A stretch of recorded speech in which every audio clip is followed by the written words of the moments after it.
That's dope. I like the almost the sibling rivalry you talked about. It's like it's as if iron sharpens iron in your family.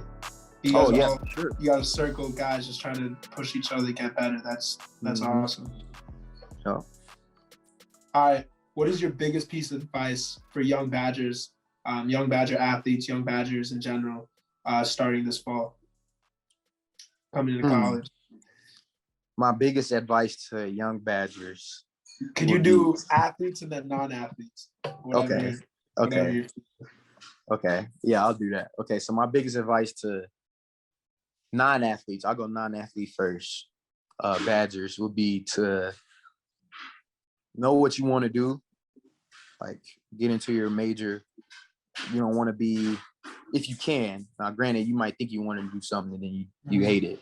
But if you know what you truly want to do, go ahead and go after it and, attack everything. Like college isn't that hard, but you have to have your priorities straight. Like at the end of the day, you're in college to get your education, like have fun, enjoy it. Like definitely do that. Because Lord knows I probably would have more if I wasn't an athlete, but like you still need to have your priorities straight. Like you can't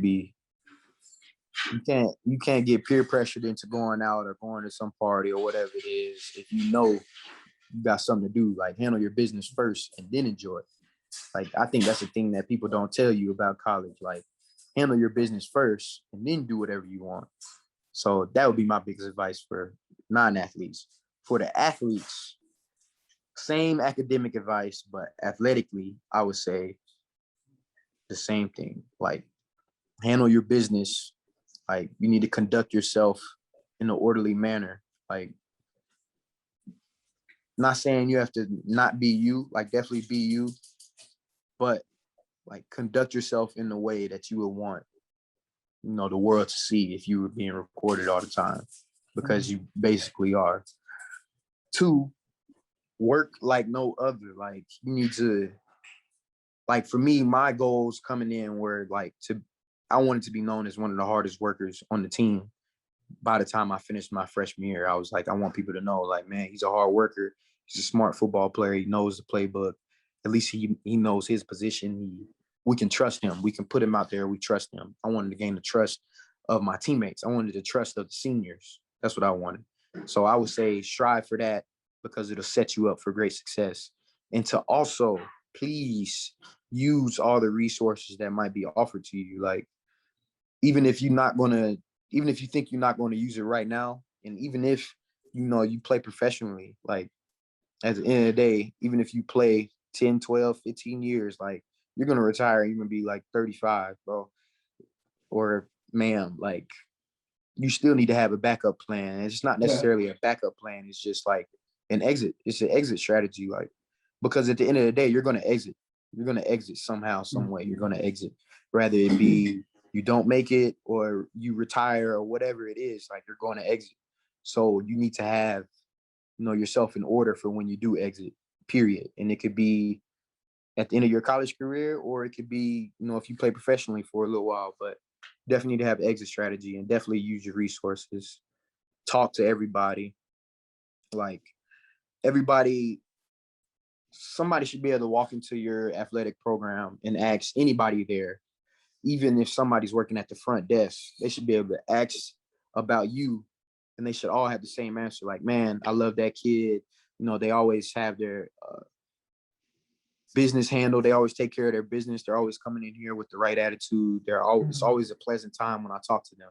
Like, that would definitely be my advice. Even if you're not using those resources, at least, go say what's up, because they're going to be there. And if you're there, like, you might as well say hi to everybody as you pass their door. Like, you might as well. And what would you say is the biggest thing you've learned since you've gone to the league? The biggest thing I've learned? Yeah.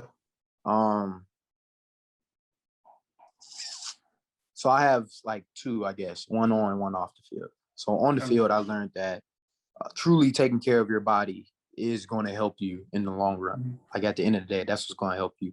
And I mean, to the sense that you need to know, like, not only a certain diet plan that you can stick to and you can follow with your goals in mind, but also what foods are good for your body. Like everybody doesn't digest everything equally. Like my body, like me personally, my body doesn't do the best with like chicken. And you would think eat grilled chicken, broccoli, and rice is what's going to get you there. But, you know, you need to truly know your body, and you need to be conscious of everything that you put into your body. You need to have a certain routine for how you're going to recover your body. Even if you feel great, you still need to start recover. You still need to get into that routine because you're not going to feel great every day. And it helps with the erosion on your, you know, on your joints and everything. Yeah. So what's that meant for you as far as taking care of your body? Like, what have you tried to tap into? I know Caden said you went vegan for a little bit. Yeah, I did go vegan for a little bit towards the end of the year, and in the beginning of the off season, I went vegan, and I honestly enjoyed it because I felt great for sure, but I didn't like having to supplement, you know, like my aminos and like some of my fish oils if I didn't eat enough, like almonds or something. Like I didn't like having to do that so much, but I definitely enjoyed it for sure. Being vegan helped a lot because it made me more conscious of what I was eating. Like now I think about everything I eat. Like, cause you know, when you're vegan, I had to read the backs of stuff. I had to Google if stuff was vegan. Yeah. I had to check for any, you know, animal products and all that. So it made me think about everything I put in my body. Like now I'm like, oh, like I shouldn't be eating this, or I don't need to add sugar to this, or whatever it is. Like I'm always thinking about it. And then I'd say off the field, let me see what I've learned the most off the field. How to really take care of yourself financially, to be honest. Yeah. Like I had a lot of teammates help me out, you know, with just little advice, because people don't know in the NFL, like you see, like somebody might see a big contract, but they don't know, like you really do need to cut that number at least in half, at the very least. Because let's just take this for example. Say you're on a 3-year, $30 million contract. Okay. So some people would hear that and think, oh, he's getting $10 million a year. Sure. That's what he's getting. No, he's not.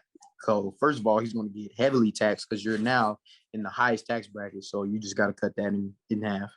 So that 30 mil is 15 mil. So now you'd also think, oh, okay, he's going to get like 5 mil a year or whatever it is. Like that's not the case neither, because it depends on what he's guaranteed. Like the guaranteed money in the NFL is like your real check. Everything else is incentives. Like you don't necessarily know if you're going to get it. Like Richard Sherman negotiated his own contract and it was like heavily incentive based, and he achieved like all of them, which is like crazy. But so like the guaranteed number is the real number. Okay. You don't get paid in the off season. So your checks start coming in from September to January, early January, and they stop until next September. So is that what, 5 months? Yeah, like 4 or 5 months, to where damn, that's where you're getting all your money, but you still need to budget and live your life accordingly to 12 months. Yeah. Because that's how you have to live. But you can get caught up in a fog because you're getting a check every week and you thinking it's never ending. But a lot of people, like when people be like, how do these like I hope people have seen like the broke thing. Like they don't know how it necessarily works. Like it doesn't work how you think. Like you don't just get a $30 with million athletes check. you're talking about with athletes going broke, right? Mm-hmm. Because not only that, you got people, you know, asking you for money. Everybody think you an endless bank or whatever it is. Like all that, man. Yeah. So I learned a different way, I guess, to think about money itself. Mm-hmm. So I would say I had a lot of teammates help me out with that, just because, you know, they had the experience. You're going to meet people from all over, you know, like crazy, because there's 32 teams. There's at least like 70 people on the roster if you count like your like the COVID list that we added this year and like the P squad guys and all that. There's like 70 people on the roster, and they all came from different backgrounds, you know, and the next year after that, if you're still on that team, you're going to have at least 40, 50 new guys that you had never seen before, but you're going to get so connected with everybody. Like it's truly like a family. You get to learn, you get to meet so many new people that, you know, you might know one of their teammates wherever. Like, Yeah. you know, we might have somebody that come from New Orleans that was close with Zach down there. And I'm like, well, Zach was my college roommate, and there's another connection just like that. Mm-hmm. And then, you know, meet somebody from your second year that came from another team that whoever you was close with last year that went to another team came from, and there's another connection. All of a sudden, you got another dude. Yeah, exactly. All of a sudden, awesome. you realize, wow, I know almost everybody. Yeah. Wow. Dude, that sounds like a freaking fun time. Yeah. Oh, yeah. It's a great time.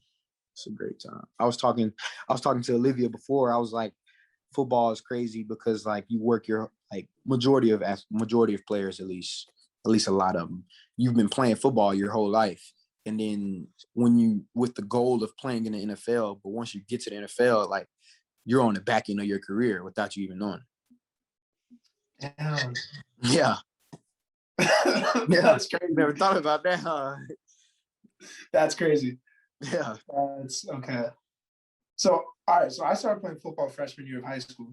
Mm-hmm. So like sophomore year now, like I'm in the middle of my career. Yeah. That's what's crazy, right? I feel like an old man. Shit. That's what's crazy. But you're really not. Like you might, like your senior year, you're gonna feel old. You're gonna feel super old. Mm-hmm. Then you're gonna get to the league and you're the youngest. you're the youngest. Like there's some people on here, they got 13. He got a 13-year-old son. Like his son is not that far away from you in age. Yeah. Like, yeah. So does in the league, does it hit different when people are like, how should I say this? Like that's their livelihood. Like they're playing football, not just because, oh, I like it, but because it's like, yeah, I'm trying to feed my son. Like, yeah, this is your livelihood. You see a different drive come from people because of that? No, yeah, there's definitely a different drive for sure. And like some people might have even already had it in college, but like you got family to feed. Like you got family to feed, bro. Yeah. And like football is weird because you're in such a weird position. Like you could be across the country tomorrow. Like if you got waived and there's like a waiting period, like another team might call and pick you up. Like you might get waived in Miami and get called an hour after you got waived and get signed to LA. Like, yeah. With it, yeah. Mm-hmm. Awesome. Thank you, Chris. Ladies and gentlemen, Chris Orr, thank you for joining us. No problem, man. On Wisconsin. Yes, sir.